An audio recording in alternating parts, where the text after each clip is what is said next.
කම්කරු දිනේ දරුණුම කතාව කරේ කවුද? අනුර කුමාරද? එහෙම නැත්නම් දිලිත් ජයවීරද? එහෙමත් නැත්නම් ලංකාවේ අනිකුත් දේශපාලඥයන්ද? ඉතින් මේ කතාව හොඳට අහන්න. කම්කරු දිනේ කියන්නේ මොකක්ද? ඒතර කම්කරු දිනේ දරුණුම කතාව කරේ ඔය දේශපාලඥයෝ කවුරුත් නෙමෙයි මේ මම තමයි දරුණුම කතාව කියන්න යන්නේ.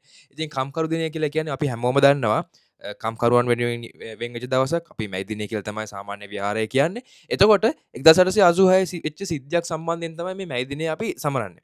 එතකොට ලංකාවේ මේ 2026 සමරු මැයි දිනේ මේ දේශපාලඥයන්ගේ කරපු කතාවල් සියල්ල මම සමරි එකක් විදිහට ඇහුවා. ෆුල් කතාව ඇහුවේ නැහැ. එතකොට මෙතන තියෙන ප්‍රශ්නේ අපි මේ කම්කරුවන්ගේ සේවය කම්කරුවන් වෙනුවෙන් වෙන් වෙච්ච දවසේ අපේ දේශපාලන වේදිකාවල ඇතිවෙච්ච කතාවන් තමයි මම මේ පොඩ්ඩක් කතා කරන්න යන්නේ. එතකොට මම දැක්කා එක පක්ෂයකින් කියනවා ගොඩක් කට්ටිය ඉස්සරහට හිර යන්න ඕනේ කියලා. එතකොට අනිත් පක්ෂයෙන් කියනවා දැන් ඉන්න ආණ්ඩුව හොරු ඉන්නේ හොරකම් කරනවා. එතකොට තව පක්ෂයකින් බයිනවා අපි එකතු වෙලා මේගොල්ලෝ එලවනවා කියලා. එතකොට මට තියෙන ප්‍රශ්නේ මේක තනිකර දේශපාලන කතාවක් විතරයි. එක කතාවක්වත් මට හරියට ඇහුන්නේ නැහැ. අපි කම්කරුවන් වාගේ යන්න ඕනේ. කම්කරුවෝ වෙනුවෙන් මෙන්න මේ වගේ දෙයක් කරන්න ඕනේ.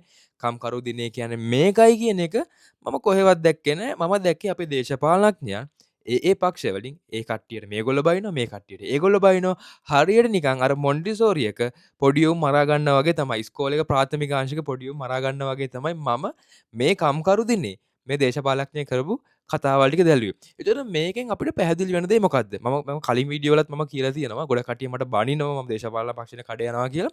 ඇත්තම කතාව කිව්වොත් අදටත් මේ ලංකාවේ තියෙන දේශපාලනයේ තියෙන්නේ මිනිස්සුන්ට දෙයක් කරන්න නෙමෙයි බලය ලබා ගැනීමේ පරමාර්ථය තමයි තියෙන්නේ. නැත්තම් මේ වගේ කම්කරු දිනයක කම්කරුවන් නැගීම වෙනුවෙන් කවුරුත් දැක්කද ඔය කම්කරුවන් අගයන එක පක්ෂකින්වත් කම්කරුවන් නැගීම වෙනුවෙන් ඒගොල්ලෝ කරන්නේ ඒගොල්ලන්ගේ දේශපාලන මතය සමාජගත කරලා තව තවත් මිනිස්සුන්ව අවුස්සලා අර මිනිස්සුන්ව දැන් අර බයියෝ ඩෝබියෝ අර මේ මිනිස්සුන්ව වෙන් කරන් තියනවනේ ඒ තියෙන ભેදේ තව තවත් වැඩි කරන එක තමයි කරන්නේ. එතකොට මගේ තියෙන ප්‍රශ්නේ කවද්ද මේ ලංකාවේ තියෙන දේවල් හරියට දේශපාලඥයන් තේරුම් ගන්න. ඒ කියන්නේ ලංකාවේ තියෙන අවශ්‍යතාවයන්, ලංකාවේ තියෙන සමරන දේවල්, මේ වගේ දේවල් හරියට බල්ලය පෙරේතකමකින් තොරව කවද්ද මේ දේශපාලඥයන් මේ දේවල් හරියට කරන්නේ. ඒක තමයි මම හැම වෙලේම කියන්නේ. ලංකාවේ දේශපාලනය වෙනස් කරන්න ඕනේ කියලා කවුරු ඇවිල්ලා කෑ ගැහුවත් ඒ දේශපාලනය ලේසියෙන් වෙනස් කරන්න බෑ. හැමෝම යන්නේ පරණ ගිය පාරටම තමයි. හැමෝම කරන්නේ තමන් හොඳයි කියලා මිනිස්සුන්ට ඔප්පු කරන එක මිසක් තමන් මේ දේවල් කරන්න ඕනේ කියන එක මිනිස්සුන්ට පැහැදිලි කිරීමක් කරන්නේ නැහැ. ඒතකොට හරි ප්ලෑන් එකක් නැහැ කිසිම දෙයක අදටත් 1948 ඉඳන් ලංකාවේ දේශපාලනේ. ඒකයි මම හැම වෙලේම කියන්නේ.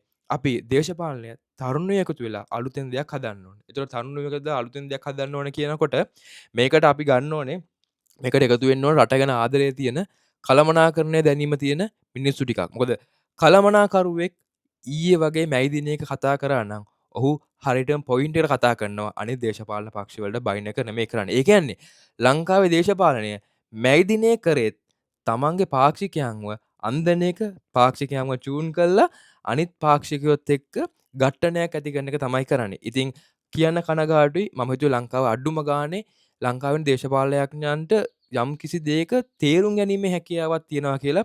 ඔවුන්ට මැයි දිනේවත් අඩුම ගානේ මැයි දිනේ කියන්නේ මොකක්ද කියලාවත්. ඒ කියන්නේ ආණ්ඩුව විපක්ෂය කියලා නෑ. කිසිම එක්කෙනෙක් මැයි දිනේ කියන්නේ මොකක්ද කියලා තේරුම් ගන්න නැතුව අඩුම ගානේ කම්කරුවන් වෙනුවෙන් වචනයක් කතා කරන්නේ නැතුව ඒ දේශපාලන පක්ෂ වලට මඩ ගහ ගන්නවා. මිනිස්සුන්ව අවුස්සනවා. අවුස්සලා අන්තිමට සමාජ මාධ්‍යවල මිනිස්සු මරා ගන්නවා. ඒ කියන්නේ ඔයගොල්ලෝ බලන්න පුළුවන් මගේ කමෙන්ට් සෙක්ෂන් එකේ බැලුවත් මට කට්ටිය ඇවිල්ලා බයිනවා. එක එක පක්ෂ වල ඇවිල්ලා කට්ටිය බයිනවා. මම දරන මතය කිසිම පක්ෂයට අදාළ මතයක් නෙමෙයි. හරි දේ හරි විදිහට දකිනවා.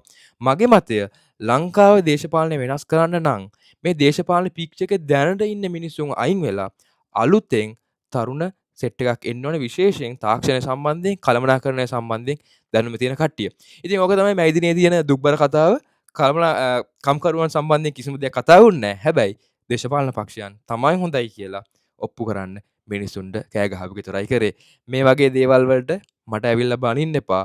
තාර්කිකව හිතන්න, ලොජිකලි හිතන්න. අපි තාමත් ලංකාවක් වශයෙන් සංවර්ධනය වෙන රටක් වෙන්නේ. තාම සංවර්ධනය වෙලා නැහැ.